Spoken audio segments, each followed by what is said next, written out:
Hello guys. तो आज हम लोग फिर से इमोर्टैलिटी एनिमे सीरीज के सीजन 3 के साथ आ गए हैं। एपिसोड 1 की शुरू होती है, हमें दिखाया जाता है कि फेंगहान थंडर पे पहुंच गया था और वहां पर जेन शुई पहले से बैठी हुई है। फिर फेंगहान जेन शुई से कहता है कि मेरी जान बचाने के लिए बहुत बहुत शुक्रिया। जिस पर जेन शुई जवाब देती है कि जब से तुम अपने घर से लौटे हो तुमने मुझसे झूठ कहा। तुम्हारा कल्टीवेशन बहुत तेजी से हुआ है। तुम्हारे साथ जरूर अब कुछ हुआ है। मुझे तो लगता है जब से तुम डेमन गॉड एल्टर से बाहर आए हो मैं तुम्हारे सेक्टर का अंदाजा लगा ही ली थी। जरूर ही तुम्हारे ऊपर पिक्चर ऑफ अंडरवर्ल्ड की ब्लेसिंग्स है।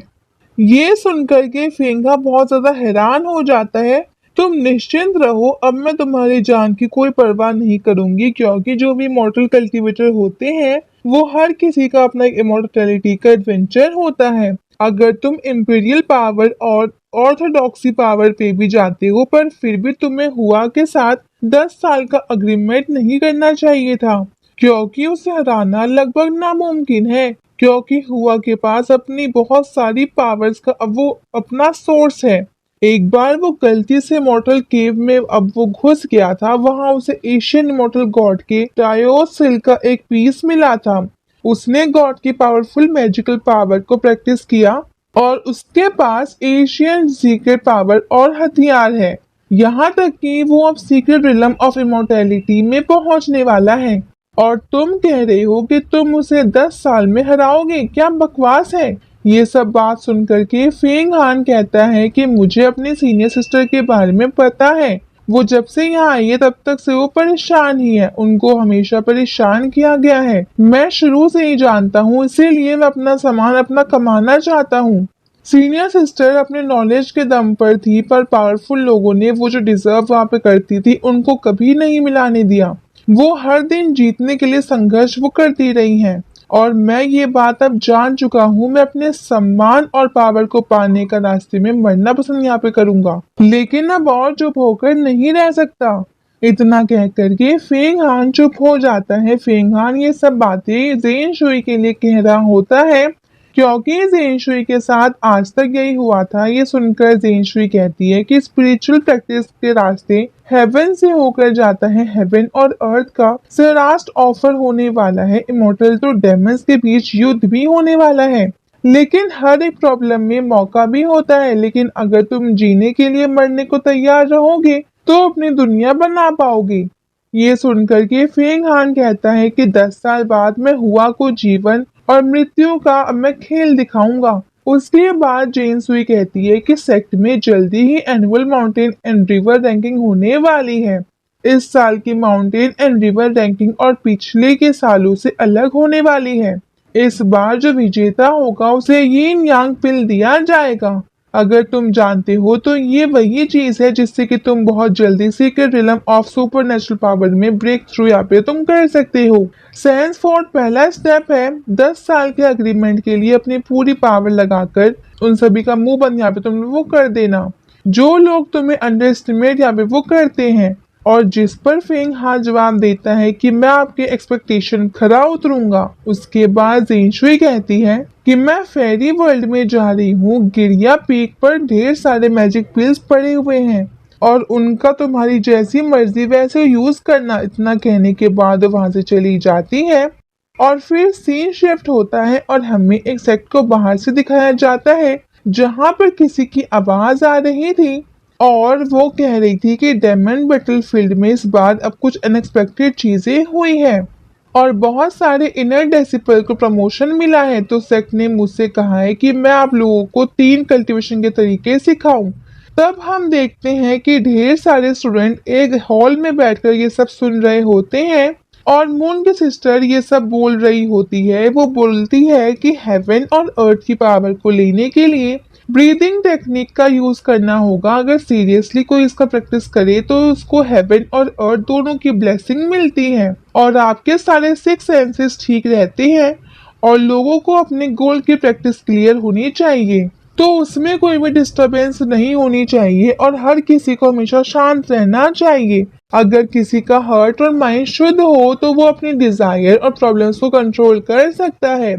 तभी हम देखते हैं कि फेंग हान भी वहां पर मेडिटेशन कर रहा होता है लेकिन वो मेडिटेशन करते करते अपने कल्टीवेशन वर्ल्ड में चला जाता है, जहां पर वो एक बड़े रेड कलर के ऑब्जेक्ट को देखता है और ड्रैगन से पूछता है कि ये क्या है।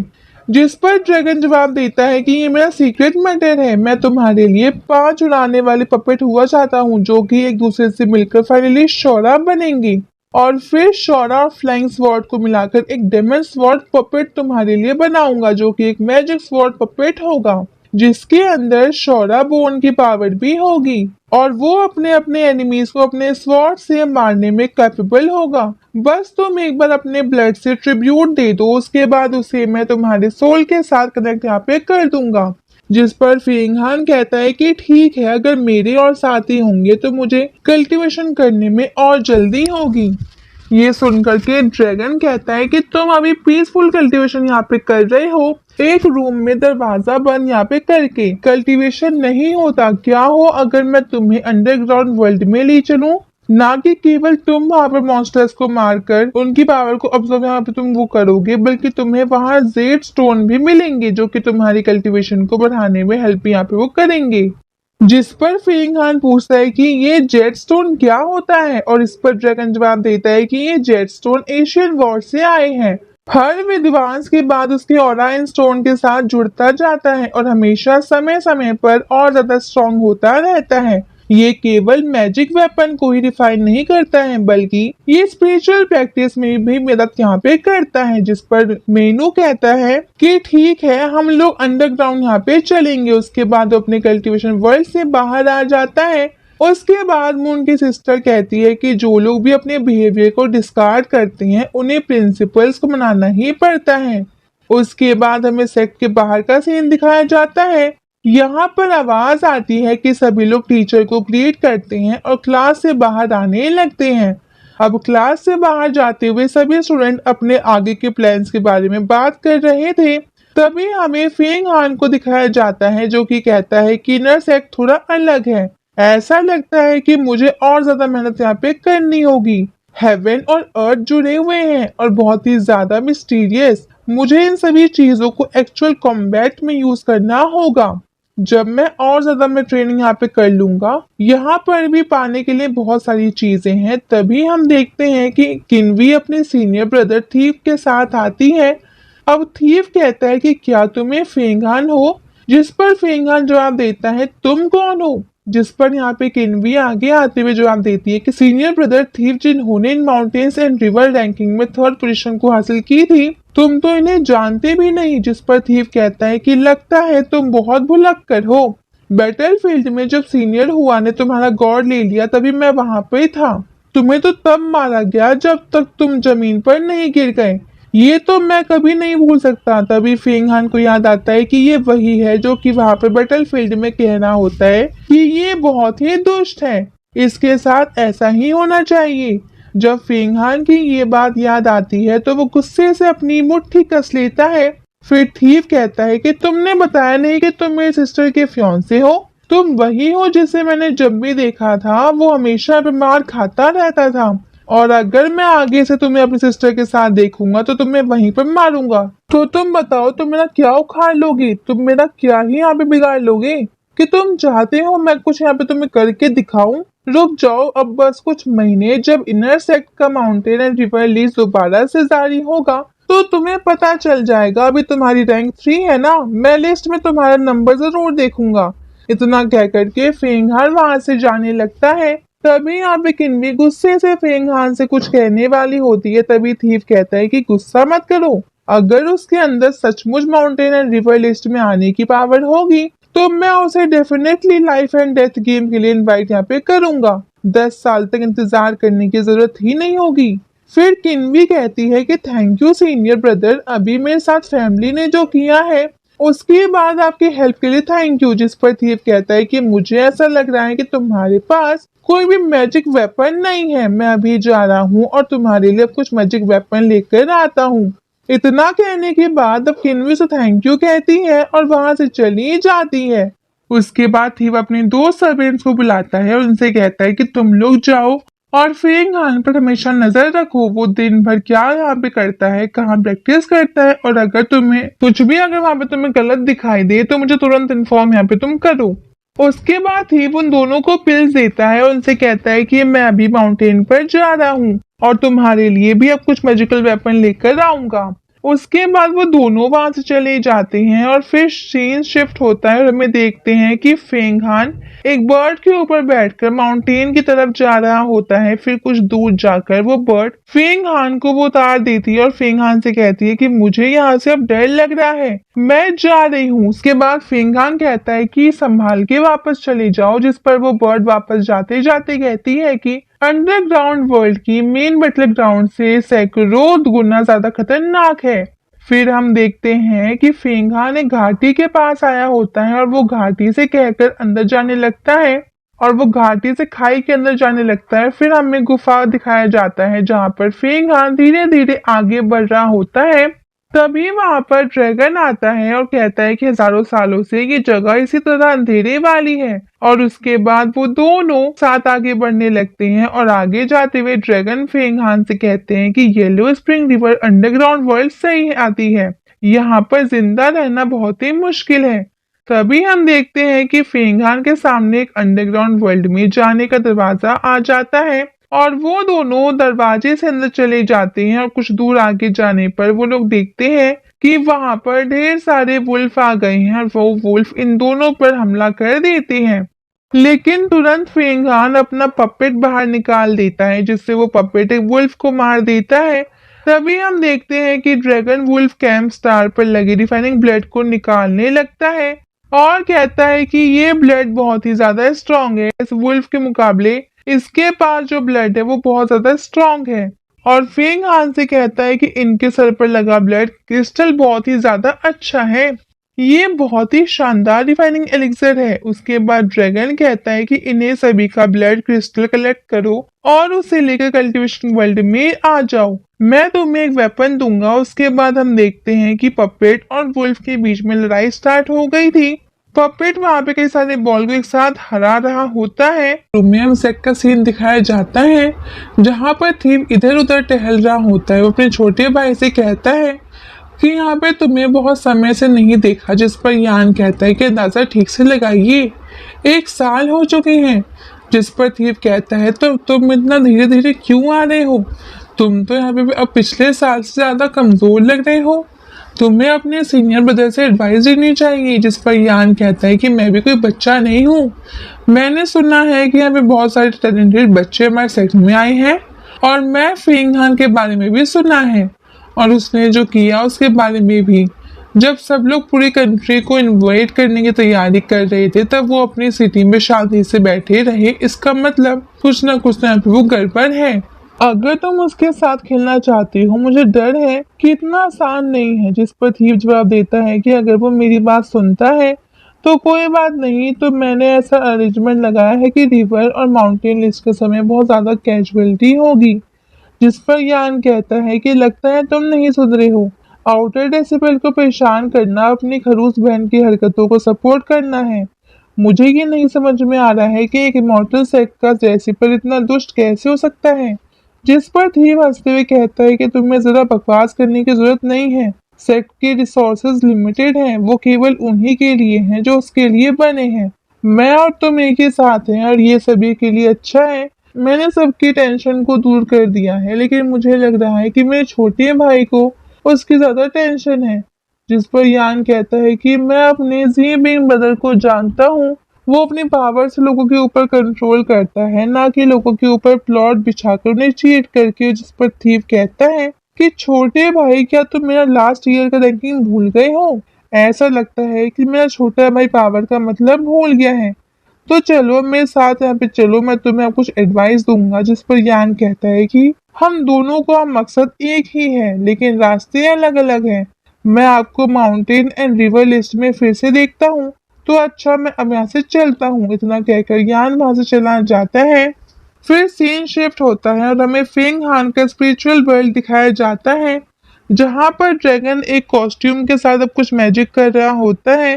तभी वहां पर फेंग हान वुल्फ के ब्लड क्रिस्टल को लेकर आ जाता है और ड्रैगन को दे देता है। तभी हम देखते ड्रैगन अब उन वो क्रिस्टल के साथ रिचुअल करने लगता है और साथ ही में कह रहा होता है कि 7 इविल गॉड आ चुके हैं, लेकिन एक यहाँ पे सिर्फ स्मोक बचा हुआ है, तो मैं होली वाटर का यूज करके स्काई बॉल स्मोक को ब्लड कॉन्टेंट मैजिक बॉल को इंटीग्रेटेड में यहाँ पे वो कर दूंगा और फिर रिफाइन होने के बाद वो इतना बोलता ही है तभी हम देखते हैं कि वहां पर एक कॉस्ट्यूम तैयार हो गया है जो कि दिखने में बहुत ज्यादा डेंजरस था, जिसे देख करके फेंगहान कहता है कि क्या ये डेंजरस कॉस्ट्यूम, मैंने ऐसा कॉस्ट्यूम आज तक नहीं देखा। तभी ड्रैगन ऊपर देखता है तो उसे ढेर सारी ब्लू लाइट दिखाई दे रही थी, जिस साइड देखकर ड्रैगन कहता है कि ये तो यंग मैजिक वेपन है। फिर वो फेंगहान से कहता है कि चलो बाहर चलते हैं और हम देखते हैं कि फिर हमें दिखाया जाता है कि ड्रैगन और फेंगहान उस लाइट की तरफ जा रहे होते हैं। ड्रैगन जाते हुए कहता है कि ये लाइट एकदम स्टार की तरह है, ऐसा लग रहा है कि यहाँ पर कोई स्टार्स का मैजिक वेपन है। जिस पर फेंगहान कहता है कि चलो देखते हैं, और वो दोनों तेजी से उस लाइट की तरफ बढ़ने लगते हैं। वो दोनों देखते हैं कि वो लाइट जहाँ से आ रही है वहां पर छोटा सा बच्चा है जो कि एक बॉल के अंदर बंद है और उसे बॉल को ऊपर से डेमन तोड़ने का प्रयास कर रहे हैं। वो लड़का चिल्ला रहा है कि मम्मी पापा मुझे बचाओ। उसे देखकर के ड्रैगन कहता है कि ये पक्का है, ये स्टार गेट ही है जो सैकड़ों सालों से स्टार मून की पावर से बना हुआ है और 9 होली वाटर से सुरक्षित है। इन्फिनिटी पावर एक ऐसा ट्रेजर जो कि अपने आप में एकदम यूनिक है। ये सुनकर के फेंगहान कहता है कि इतना प्रीवियस ट्रेजर इतनी छोटी उम्र में कैसे लगता है। वो बच्चा कोई साधारण बच्चा नहीं है, लेकिन ये अकेले यहाँ पे क्या कर रहा है। तो तभी हमें एक लड़की आते हुए दिखाई जाती है जो कि हंसते हुए उस बच्चे की तरफ बढ़ रही थी और वो बच्चे से कह रही थी कि ये अंडरग्राउंड वर्ल्ड है, यहाँ तुम चाहे तो यहाँ पे तुम दौड़ भी सकते हो, यहाँ पे कोई नहीं रोकेगा। रुको, मैं तुम्हारा सुरक्षा कवच अभी तोड़ती हूँ, उसके बाद में तुम्हें यहाँ पे मैं खा जाऊंगी। ये सुनकर के वो बच्चा डर जाता है और रोते हुए कहने लगता है कि मुझे मत खाओ, मैं तुम्हें अपने स्टोन्स देता हूँ, तुम उन्हें ले सकती हो लेकिन मुझे छोड़ दो। इतना कह करके वो बच्चा अपने पॉकेट से 3 स्टोन्स निकाल कर उस लड़की के पास फेंक देता है। ये सब देख करके फेंगहान कहता है कि छोटा बच्चा उस स्कूल से है जहाँ से जीन मास्टर बीस्ट है और कहता है कि मैं तुम्हें बचा के रहूंगा। उसके बाद फेंगहान ड्रैगन से पूछता है कि वो लड़की कौन है और उसके हाथ में वो जो नाइफ है उसके बारे में क्या खास बात है। जिस पर ड्रैगन कहता है कि क्या तुम्हें सूरा डेमस के बारे में पता है। सूरा क्लेन के जो मेल होते हैं वो बहुत ज्यादा बेकार होते हैं, लेकिन जो फीमेल होती हैं वो इंसानों से अलग नहीं होती हैं, वो लोग भी बहुत ज्यादा अट्रैक्टिव और सुंदर होती हैं। और जो नाइफ उसके पास है उससे यिन्स का डेमोनिक नाइफ कहा जाता है। वो नाइफ बहुत ज्यादा प्रीशियस है। उसके कल्टीवेशन को देखकर लग रहा है कि वो मैजिकल सीक्रेट रिलम में पहुंच गई है, उसे डील करना बहुत मुश्किल होगा। फेंगहान तुम यहाँ पे बहुत डेंजरस लड़ाई के लिए तैयार हो जाओ। इतना कहकर के ड्रैगन वहां से डिसअपियर हो जाता है। तभी हम देखते हैं कि वो लड़की पीछे मुड़ जाती है और फेंगहान को देख लेती है। फेंगहान उसको देखकर हैरान हो जाता है क्योंकि वो सच में बहुत ज्यादा वो सुंदर थी। तभी वो छोटा बच्चा भी फेंगहान को देख लेता है और वहां पे वो हैप्पी होकर कहता है कि मेरे डैड ने एक सिपाही को मुझे बचाने के लिए भेज दिया। ये देख करके वो लड़की फेंगहान से कहती है कि क्या ये छोटा बच्चा तुम्हें यहाँ पे लाइक करता है। इतना कह करके वो अपने नाइफ से हमला कर देती है, जिससे फेंगहान का पपेट तुरंत ही डिफीट हो जाता है और फेंगहान पीछे हटते हटते खाई के पास आ जाता है। इससे पहले कि फेंगहान अपने आप को संभाल पाता, वो लड़की उसके ऊपर जाकर एक स्टोन पर खड़ी रहती है। तभी सीन शिफ्ट होता है और हमें सेट का सीन दिखाया जाता है जहाँ पर सेट के जो हेड होते हैं वो सभी सीनियर्स से कह रहे होते हैं कि मॉर्टल्स और डेमन्स के बीच फाइट स्टार्ट होने वाली है और ये टाइम आ गया है कि रिवर एंड माउंटेन लिस्ट दोबारा से बनाई जाए, जिससे कि हम सबसे बेहतरीन स्टूडेंट को चुन सके और उन्हें अलग से मौका दे सके, जिससे कि वो एक बच्चे वॉरियर बन सके, हम उन्हें पंख जैसे कि जिससे कि वो अपने सपनों की उड़ान भर सके। और इसी कारण सेक्ट ने फर्स्ट पोजीशन पर आने वाले स्टूडेंट के लिए यिंग यांग बिल बनाई है। तुम सब जो और उसके एक एबल स्टूडेंट को लेकर आओ जो इसके लायक हो। उसके बाद सभी सीनियर्स वहां से चले जाते हैं और फिर से सीन शिफ्ट होता है और हम देखते हैं कि फेंगहान अपनी तलवार से अटैक करके 4 पपेट निकालता है, लेकिन वो लड़की उन चारों पपेट्स को आसानी से हरा देती है। उसके बाद वो लड़की कहती है कि तुमने मेरी टेरिटरी में घुसने की हिम्मत कैसे की, जबकि मेरा लेवल 10th लेवल है, लगता है तुम मरना चाहते हो। इतना कह करके वो फेंग हान के ऊपर अटैक कर देती है और दोनों के बीच एक शानदार स्वॉर्ड फाइट हो रही होती है। दोनों बराबरी से मुकाबला कर रहे होते हैं, लेकिन तभी हम देखते हैं कि वो लड़की फेंग हान को उठाकर दूर फेंक देती है, जिससे हमें पता चलता है कि वो लड़की बहुत ज्यादा स्ट्रांग है। जब फेंग हान खड़ा होने की कोशिश कर रहा था, तभी कल्टीवेशन वर्ल्ड से ड्रैगन कहता है कि फेंग हान तुम उसे रोक कर रखना, मैं जल्दी ही मैजिक स्वॉर्ड पपेट तैयार यहाँ पे कर लूंगा। तभी हम देखते हैं कि वो लड़की फेंग हान पर फिर से हमला कर देती है, लेकिन फेंग हान अपना वुल्फ सूट पहन लेता है जो कि आज ही ड्रैगन ने बनाया है। ड्रैगन ने अपग्रेड किया था। उसके बाद दोनों लोग आपस में फाइट करने लगते हैं। तभी हमें दिखाया जाता है कि थीव के सर्वेंट दूर से ये सब चीज देख रहे होते हैं और उनमें से एक सर्वेंट कहता है कि ये सब क्या हो रहा है। उससे चुड़ैल के पास ऐसी एबिलिटी है, वो किसी को भी मार सकती है। जिस पर दूसरा सर्वेंट कहता है कि जरूर ही उसने मैजिक सेट के सीक्रेट मेथड का यूज किया होगा और अब इस लड़की के बारे में अब कुछ ठीक नहीं है। तभी वो सर्वेंट कहता है कि हमें यहाँ से चले जाना चाहिए, जिस पर दूसरा सर्वेंट उससे मना करता है और कहता है कि यहाँ पर किसी चीज का डर नहीं है, हम लोग बहुत दूर से देख रहे हैं, उन्हें पता नहीं चलेगा कि हम लोग कहाँ हैं। तभी हम देखते हैं कि वो लड़की फेंग हान को फिर से हरा देती है और फेंग हान गिर जाता है। वो लड़की फेंग हान की तरफ बढ़ने लगती है उसे मारने के लिए। तभी फेंग हान अपनी कल्टीवेशन वर्ल्ड में चला जाता है और ड्रैगन से कहता है कि क्या तैयार हो गया। तभी ड्रैगन अब कुछ मंत्र बोलने लगता है और जैसे ही वो लड़की फेंग हान पर अटैक करने वाली होती है, तो वहां पर मैजिक स्वॉर्ड पपेट आ जाता है और यहाँ पे लड़की से फाइट करने लगता है। तभी हमें बताया जाता है कि magic sword puppet second level का पपेट है। उस पपेट को देखकर वो लड़की गुस्सा हो जाती है और कहती है कि तुम्हारी हिम्मत कैसे हुई मेरे एंसेस्टर्स का पपेट बनाने की। जिस पर फेंग हान जवाब देता है कि डेमन किंग ने बहुत सारे बेगुनाहों को मारा है, उनके जो कर्म है उसके जरिए उनको तो मरना ही था।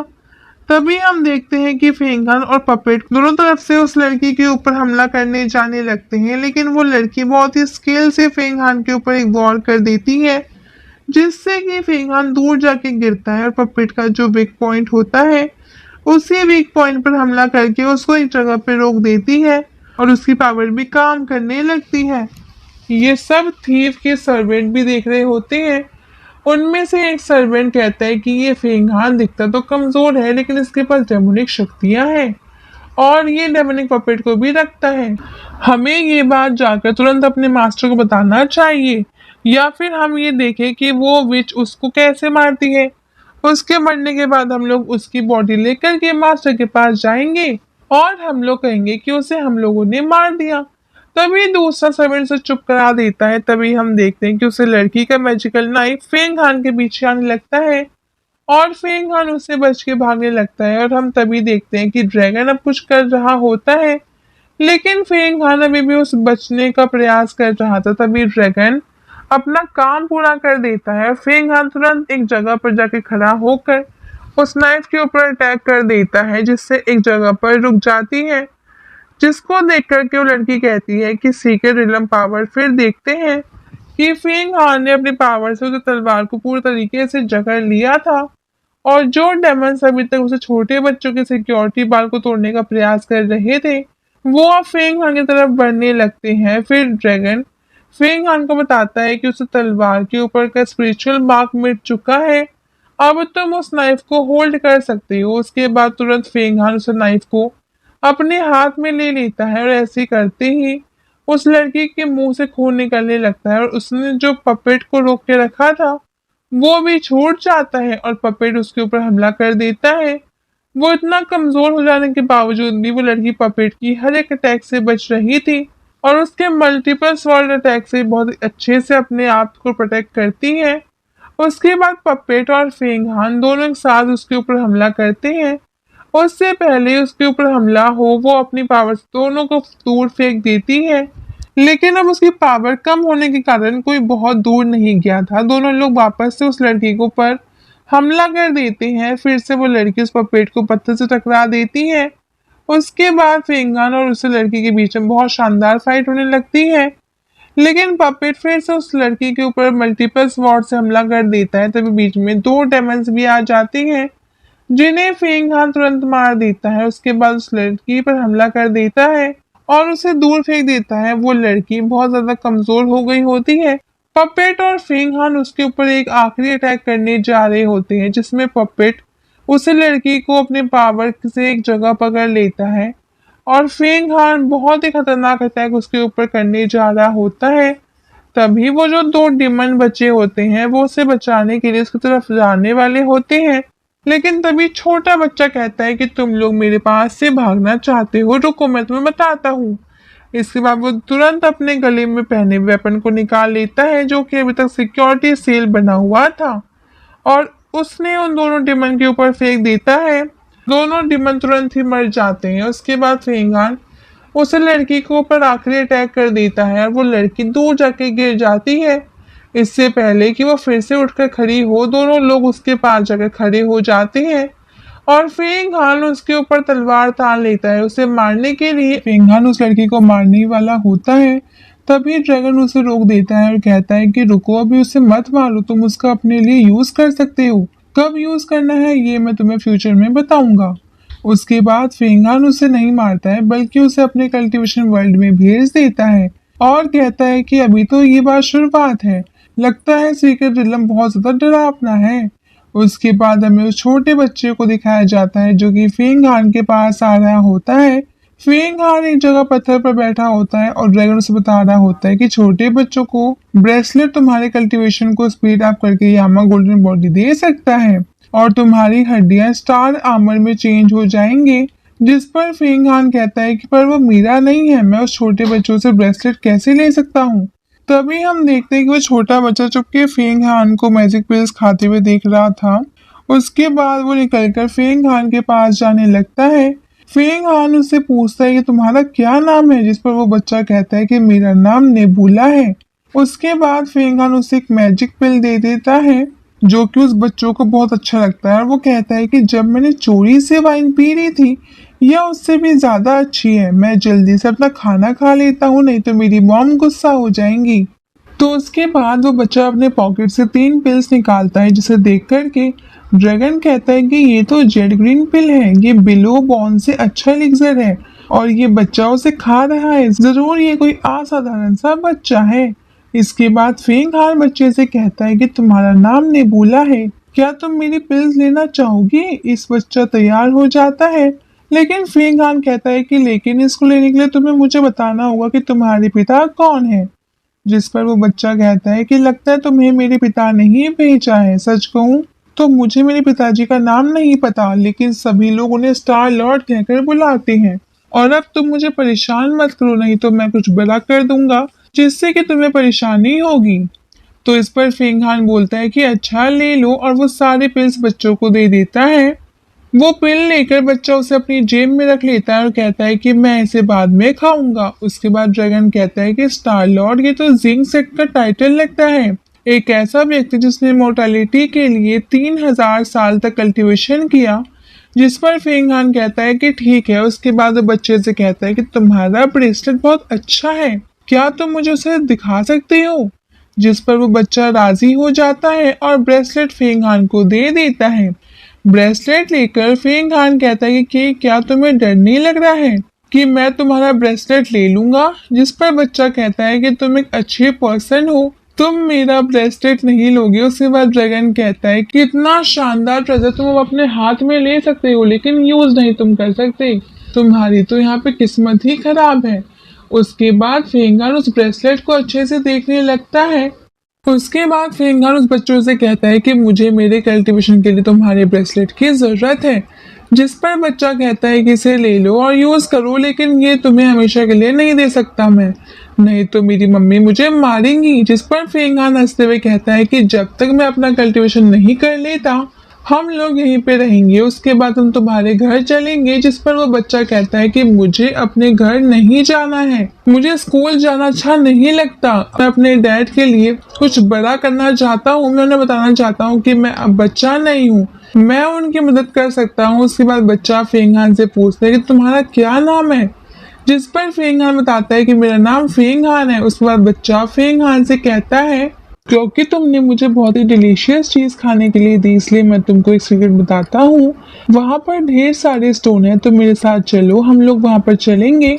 इतना कहकर के फेंगहान और वो बच्चे एक लकड़ी के पुल को पार करने लगते हैं और फिर हमें दिखाया जाता है कि थीफ के सर्वेंट ये सब ऊपर से देख रहे होते हैं और उनमें से एक सर्वेंट कहता है कि इस आदमी ने बिना कोई सबूत छोड़े एक विच को मार दिया।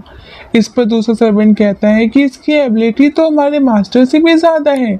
उसके बाद दूसरा सर्वेंट कहता है कि ये जो छोटा बच्चा है ये मुझे स्टार गेट का लग रहा है और ये दोनों पता नहीं कहाँ जा रहे हैं। मुझे ये नहीं पता था कि फेंगहान स्टार गेट से लिंक है, क्या हमें उनका पीछा करना चाहिए?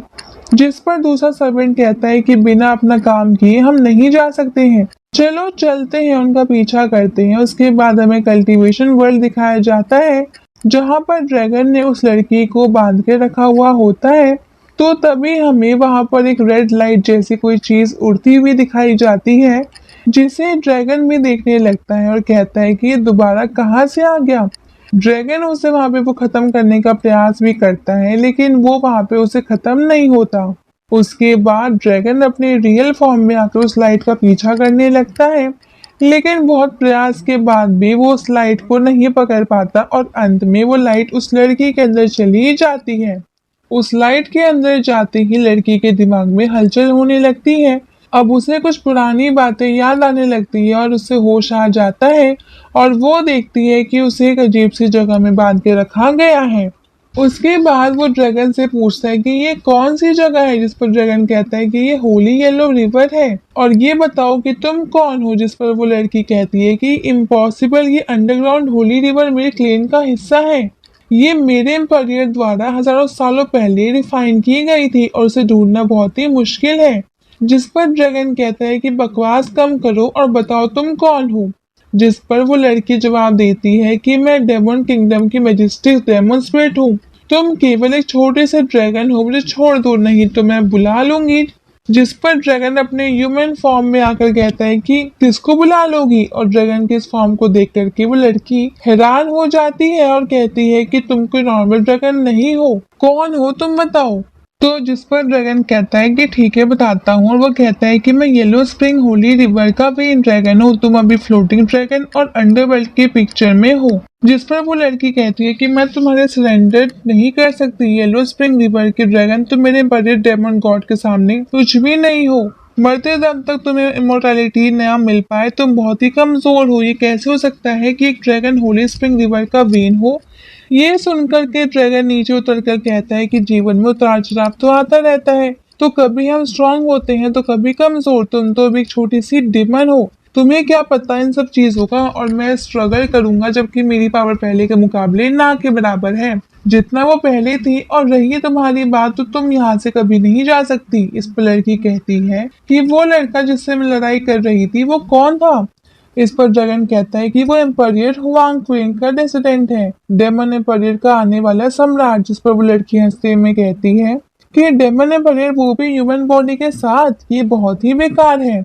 उसके बाद वो लड़की अपनी किसी पावर का यूज करने लगती है और ड्रैगन के दिमाग को अपने कंट्रोल में करने लगती है। वो बोल रही थी कि अपने रास्ते पर वापस लौट आओ, डेमन एम्पायर की सेवा करो, वो तुम्हारी पूरी ताकत लौटा देंगे। लेकिन जैसे ही ड्रैगन को होश आता है वो कहता है कि मेरे ऊपर डेमोनिक अटैक किया है, तुम्हें क्या लगता है तुम मेरी बास बन सकती हो। उसके बाद ड्रैगन एक वेपन निकालता है और लड़की के ऊपर फेंक देता है। वो लड़की तुरंत ही चक्कर खाने लगती है।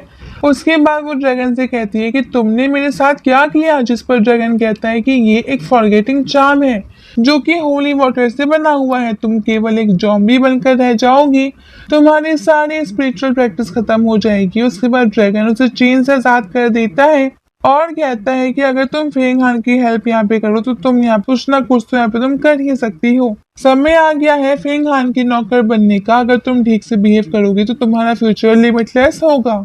ये सुनकर वो लड़की कहती है कि ये तो मैंने सोचा ही नहीं था। एक मैजेस्टिक एम्पायर से सीधे राजा की नौकर, मैं इस अपमान को कैसे बर्दाश्त करूंगी। इसके बाद ड्रैगन उससे कहता है कि अभी तुम्हें नहीं समझ में आ रहा है, लेकिन फ्यूचर में तुम्हारा थैंक तुम करोगी। उसके बाद सीन शिफ्ट होता है और हमें अंडरग्राउंड वर्ल्ड को दिखाया जाता है। हम देखते हैं कि सारे पपेट मिलकर छोटे बच्चों की सुरक्षा कर रहे हैं और वो छोटा बच्चा आराम से सो रहा है और दूसरी तरफ से फेंग हान अपना कल्टीवेशन कर रहा है।